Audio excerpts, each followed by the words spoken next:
What's up, guys? We're here at AMC Town Square chasing cinema. Mr. James Hsu.com. And we are here for a giant Tyrannosaurus-esque shark in the MEG. Megalodon, Jason Statham. Goes against... And a lot of Chinese people. What did they say? 85 feet and 75 feet. A monstrous size shark, as I told you guys last week, at the National History Museum here in Las Vegas. You could actually stand underneath the fossil, the jawline, as we saw in the movie.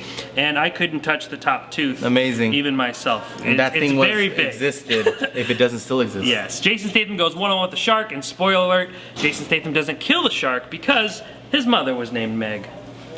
Anyway, going into this movie, I know you've never seen Jaws before, so like it's you know, not a big shark thing. If you are a Jaws fan, there's like dedicated people. Anytime a shark movie comes out, diehard fan. I'm in all these Jaws Facebook fan groups and everything like that, and everyone's talking about this. Are you really? Yeah. Gosh. There's like a level of no other genre has, or subgenre, because like shark movies are a subgenre. There's no other movie where there's been like a standard that's never been beat like this, kind of like Jaws has. So going into the MEG, what did you think? How did you fare? What did you thought? Well, I don't know when it was, but the first time I ever even heard of the Megalodon itself, I was like, that was real? It was recent. I didn't hear about Megalodon until I think I saw it in the museum. Like, I didn't know about that way back when. Probably like 5-6 years ago? I might have heard about it maybe 10 years ago, maybe something around there. It was, I want to say, it was a mix of Tracy. Yeah. She like mixed because, you know, she's, so sure. It was something like that, maybe a deck, I don't know. But when I first heard about it, I was like, that's real? Yeah. And then things in the ocean are scary. And then I love watching all the fake photos that pop up. Oh, I love they got big, and like then they started like during Shark Week they would make like the visual, like what a Megalodon would actually look like, and then of course we had like Sharknado. So shark movies kind of really got popular again. So yeah, so I was excited about it, and then when you had Jason Statham, that's awesome too. So what are your thoughts? I liked it. Yeah, it was entertaining the whole time. This isn't a movie where it's just like I need to buy it. This isn't a movie where I probably am gonna see it again in theater anyway. But if it's playing on TV, I'll definitely watch it. I thought it was a lot of fun. Jason Statham was Jason Statham, so that was a lot of fun. And the movie is financed through the Chinese film production, so that's why they're really trying to cross over all these markets. Cross the markets with a big American star, and then it wasn't even in America. The film, it was all in the Asian seas area. So I had a lot of fun. I thought it was really good. Was it you that told me that the girl may not even know English? Was that you? No. So someone told me that the actress, they don't even know if she even knew any English, and as she was speaking English, she didn't even know what she was saying. Oh, okay. I didn't feel that way. I felt like she knew what she was saying. Yeah, I felt like it. Maybe she's just a really good actor.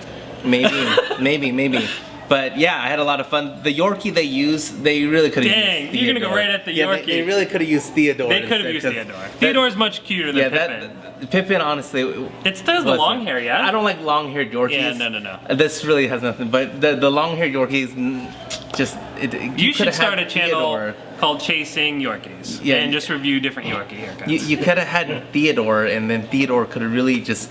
But you wouldn't want to put Theodore in such harm's way. That was so dangerous. This is true. But yeah, overall, the only complaint I guess I wish I had more of was more of the Megalodon and seeing the scope of it. Yeah, like seeing it actually it's always underwater, so then it's like I'm trying to see it. I thought that too, but then I kind of appreciated like the idea that like it's so big we couldn't fit it into a frame. Like that kind of idea. So the movie starts out in a very different way.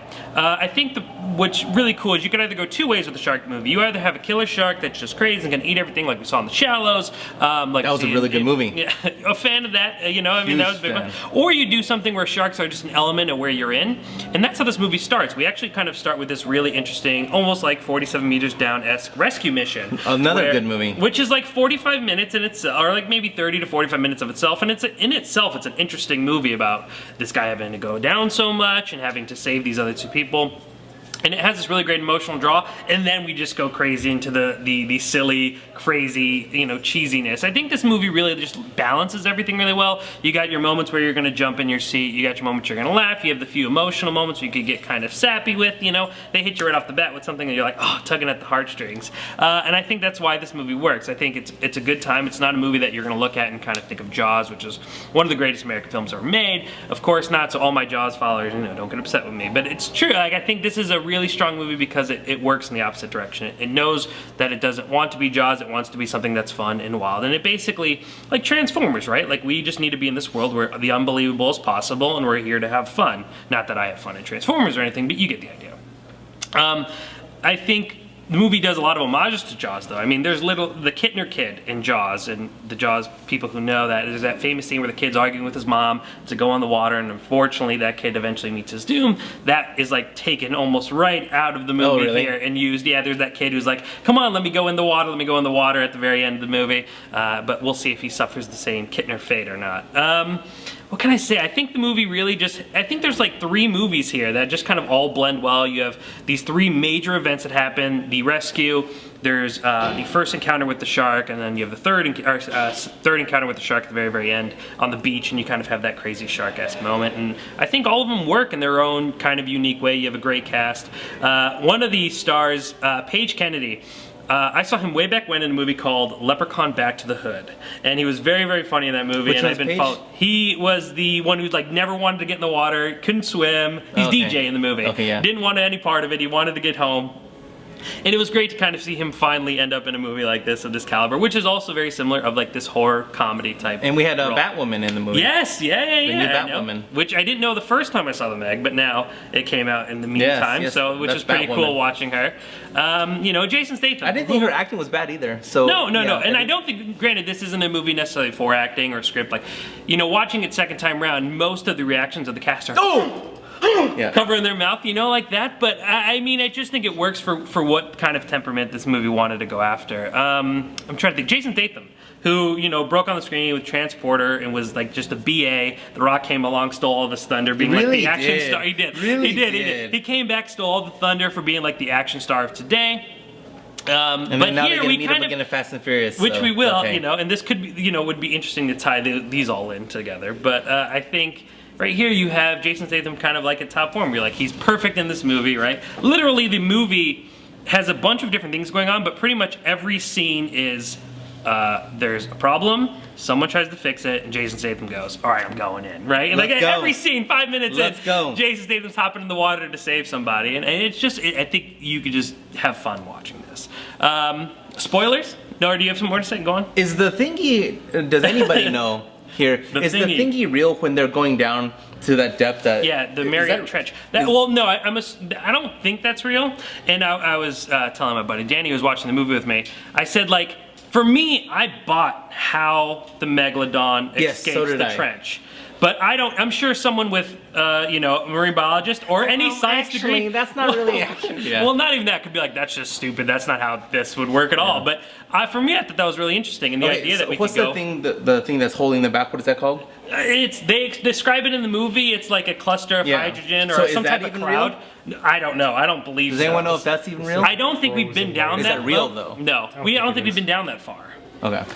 So I don't think I don't think we've been down that far to kind of know that. And if that's real, James Cameron would know. James Cameron would know, but I don't know. I mean, 6 miles is really, really deep underwater. And when they said it, I was like, oh, that doesn't sound that bad. I struggle at walking 6 miles. Yes. Yeah. Well, I mean, just you don't go in the water, and this is a perfect example why. But I bought that. Like, that was a really cool thing. Or I was like, oh, that's a really interesting idea. The fact that the water is so warm under this cloud that they kind of create, or maybe they didn't create or theorize. Like, that's what keeps the Megalodon alive and where it's been living all this time. And now we have given it technically, as Rainn Wilson calls it, a highway, and he kind of enters the stratosphere. But it's so interesting to see how every beat just goes throughout the movie. I mean, go ahead and do your spoilers. Spoilers. There's 2 Megalodons. Did you know you were going to get 2 Megalodons for the price of 1? And did you think it was over? What that means, though, is there could be more. Yeah, absolutely. And I think one of the coolest thing about the ending of the movie is just the clever, like, we're going to zoom in, we're going to play the music, you're going to think you're going to see another Megalodon, it just gives you the classic fin, which, you know, is classic French for end. But honestly, I think this is a movie where you can make a sequel no problem. Yeah. Shark movies have always really done well. Obviously, Sharknado is on number, like, 7 or 8 right now. Can't stop them. No, you can't. People like watching shark stuff. And this movie is not that ridiculous, but very, I mean, you have to realize, like, this is Jason Statham kicking a shark in the face. Like, this has had these moments where it's just so ludicrous and wild. And again, like, 2 Megalodon escaped this, like, highway and things like that. But once you're on board with that, the idea that Jason Statham could fight a big shark at 75, 85 feet, you're in. And it's a good ride. Love it. Can't complain. Yeah, no, not at all. Love it all. next week. Did you like how the shark died? Both of them? Megalodon? Yeah. Yeah. Well, I like that. Well, the first one was the kind of ivy? yeah, that was pretty intense. But I think the idea that like the great white, Jaws himself, you know, Bruce himself was still king of the jungle or king of the ocean at the end of it, you know? He still wins. He still beats the Megalodon, which is pretty cool. And it was cool not to see a shark just blow up, which we've seen many, many times. Yes. So. Yeah, I really liked it. Good ending. Yeah, fun stuff. It was fun. I'm sure if it makes money, the Chinese It'll people make will be like, all right, oh, for sure. let's go again. It's gonna make some moolah. I don't know how much. Well, I don't know. I mean, this movie I felt like didn't spend super a lot. I mean, the CGI was fine. The like movie it was was nothing. expensive, though. Yeah, the movie was expensive, but I mean, the marketing has been outrageous for this movie. I mean, did you do the VR thing yet? No, I need to. So on Facebook, if you haven't heard or watched our other review where we talk about this, if you do the VR, if you don't have glasses, you could still like move your phone around and enjoy it, but you're in one of the gliders and you could sense cool. the shark. It's really fun. But I've seen nothing but insane advertising for this movie, so I'd be shocked if it didn't do anything at all. It's slow month, you know. I think it's bound to do. They're well. hoping for big returns in China. For sure, which I'm sure because the market is so mixed, you know. So absolutely. Bing Bing. It's in the movie. Oh, the little girl, she's so cute. Yeah, she was cute. She was great, you know, she stole every scene. I mean, it was just, everyone seemed to really work well, and it was just fun. I just had a good time. That's the best way you could put it. It's cheesiness at its finest. Love it. Next week. Crazy, rich Asians. Yes. I'm pumped. Yeah, I love Constance Wu. I think Constance Wu is one of the most beautiful women on the planet. Saw a little preview of this at CinemaCon where Constance Wu introduced it herself, and I'm all in. We also have... Has 100% on Rotten Tomatoes. Yeah. Granted, it's Literally. only 25... But they did do an open screening, so the fact that the general audience has gotten a sneak peek of this and the feedback hasn't been super negative, that speaks pretty highly. We also have Ronda Rousey, Mark Wahlberg, Mile 22. Mile 22. Which is going to be pretty True big. story. Yeah. And then you have Alpha, which is not a true story, of how man's and a best wolf, friend. It's yeah. how you and Yorkie came to be, you know? It would be Alpha, and then Alpha 2 would be you and Theodore. Love it. Join us here next week at AMC Town Square at 10 o'clock. If you don't want to come, it's crazy. You're because crazy. It's going to be absolute blast. It's going to be so much fun. We're going to be here watching a bunch of movies. Make sure to text this guy, 702. 348-5618. Comment below. Let us know if you want to join us. We're always here at a private theater. You don't got to worry about crazy people. You don't got to worry about drunk people. You know you're going to have a good No time with weirdos. me and Mr. Shu here. Oh yeah, no weirdos whatsoever. The only weird people you're going to get are me and Mr. Shu. So that ain't that bad. It's true. So join us here next week. And as always, ChasingCinema.com is known as the Film Lovers website.